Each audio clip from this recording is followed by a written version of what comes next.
નમસ્કાર, આપ જોઈ રહ્યા છો નેશન પ્લસ ન્યૂઝ। હું છું આપની સાથે હેતલ વગર। છોટાઉદેપુરમાં દિવસે ને દિવસે શિક્ષણ સ્તર નીચું જઈ રહ્યું છે, જેનું મુખ્ય કારણ છે શિક્ષકોનો અભાવ તેમજ શાળાના ઓરડાનો અભાવ હોવાની માહિતી પ્રકાશમાં આવી છે। છોટાઉદેપુર જિલ્લાના અંતરિયાળ વિસ્તારોમાં કેટલીક શાળા પતરાવાળી અને જર્જરિત છે। આવી શાળાઓમાં બાળકોને ભણાવનારા શિક્ષકોની પણ અછત હોય। બાળકો અભ્યાસ કરે તો કેવી રીતે કરે? કેટલાક આવી શાળાઓમાં વાલીઓ પોતાના બાળકોને મોકલતા પણ નથી, જેને લઈને બાળકોના અભ્યાસ પર સીધી અસર જોવાઈ રહી છે। છોટાઉદેપુર જિલ્લો મધ્યપ્રદેશને અડીને આવેલ જિલ્લો છે। છેવાડાના વિસ્તારોમાં આવેલ એક ગામ બાલાવાંટ ગામની એક શાળાની મુલાકાત લીધી છે, જ્યાં ચોંકાવનારા દ્રશ્યો જોવા મળે છે। બાળકો જર્જરિત બે ઓરડાના ઓટલા પર બેસી મધ્યાહન ભોજન લઈ રહ્યા છે, જેની છત પરથી પાણી પડી રહ્યું હતું। સ્કૂલ જર્જરિત હોય, બાળકોને અભ્યાસ માટે બેસાડવામાં આવતા નથી। જે મકાન છે તે વર્ષો જૂનું મકાન હોય, કોઈ અનિચ્છનીય બનાવ ન બને તે માટે મધ્યાહન બીજા માટે જે શેડ બનાવવામાં આવ્યું છે ત્યાં બેસાડવામાં આવે છે। બાલાવાંટ પ્રાથમિક શાળા ધોરણ 1 થી 5 ની છે। કુલ 4 શિક્ષકોનું મેકમ છે। 98 જેટલી રજીસ્ટર સંખ્યા છે અને આજે 49 આજે બાળકો હાજર છે। એમાં કુલ 3 શિક્ષકો અહીં કામ કરે છે, તેમાં એક શિક્ષકની બદલી થયેલી છે। એમાં ઘણા વખતથી જર્જરિત છે આ ઓરડા। તેમાં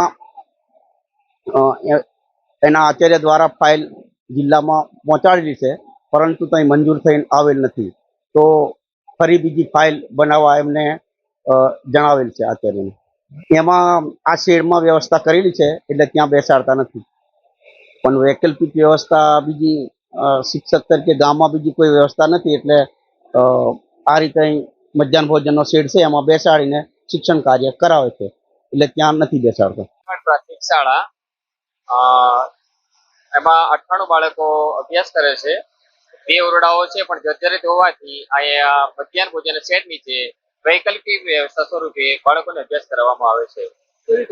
તકલીફ તો પડે છે, પણ હવે ઉપરી કચેરીથી મંજૂર થઈને આવી જશે એટલે ઓરડા બની જશે, પછી ઓરડામાં બેસાડીશું।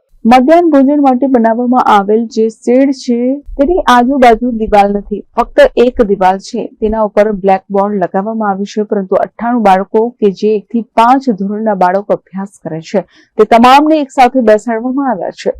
શિક્ષક માટે કોઈ ટેબલ પણ નથી, બાળકોની વચ્ચોવચ્ચ બેસીને અભ્યાસ કરાવી રહ્યા છે। પણ સવાલ એ ઉભો થાય છે કે શું આ બાળકો અભ્યાસ કરે છે તે યોગ્ય છે? કેટલાક વાલીઓનું કહેવું છે કે ભલે સરકાર આદિવાસી બાળકોને સારું શિક્ષણ આપી રહ્યા હોવાના દાવા કરે, પરંતુ અમારા કેટલાય વિસ્તારોમાં બાળકોના અભ્યાસ માટે સ્થિતિ દયનીય છે। બાલાવાંટ ગામની સ્કૂલની વિઝિટ કરતા અહીં જાણવા મળ્યું કે ખૂબ જર્જરિત હાલતમાં સ્કૂલ છે અને સ્કૂલની અંદર પાણી ટપકે છે। આજે બાળકો મધ્યાહન ભોજનના શેડમાં બેસે છે। આ બાલાવાંટ ગામની સ્કૂલ જ એવું નથી, સમગ્ર ગુજરાત ને સમગ્ર છોટાઉદેપુર વિસ્તારમાં આવી સ્કૂલની કફોડી હાલત છે। આજ બી પતરાની સ્કૂલો છે, ત્યાં પાણી ટપકે છે। ગુજરાતની અંદર મોટા મોટા વાયદાઓ કરવા, મોટા મોટા તૈફાઓ કરવામાં આવે છે। સરકાર બેટી પઢાઓ બેટી ભણાવવાની વાતો થતી હોય છે। આજે આ બાળક આવી પરિસ્થિતિમાં ભણતો હોય તો તમે જોઈ રહ્યા છો કે બાળક આજે મધ્યાહન ભોજનના શેડમાં બેસી રહ્યું છે। આ શેડ આ વર્ષે જ બન્યો છે, આ વર્ષે અગર શેડ નહીં બન્યો હોય તો આ બાળક ક્યાં બેસી શકે?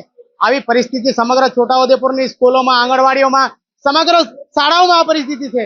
તો મારે કેવું છે કે લાખો કરોડો રૂપિયા અત્યારે ફળવાતા હોય સરકારના ટ્રાયબલ વિસ્તારને, એ રૂપિયા જાય છે ક્યાં? સ્થાનિક લેવલે જે તે વિસ્તારના સરપંચોને પૂછીને તેના આયોજન પ્રમાણે આયોજન મંગાવીને જે આયોજન કરવામાં આવે એ થતા નથી।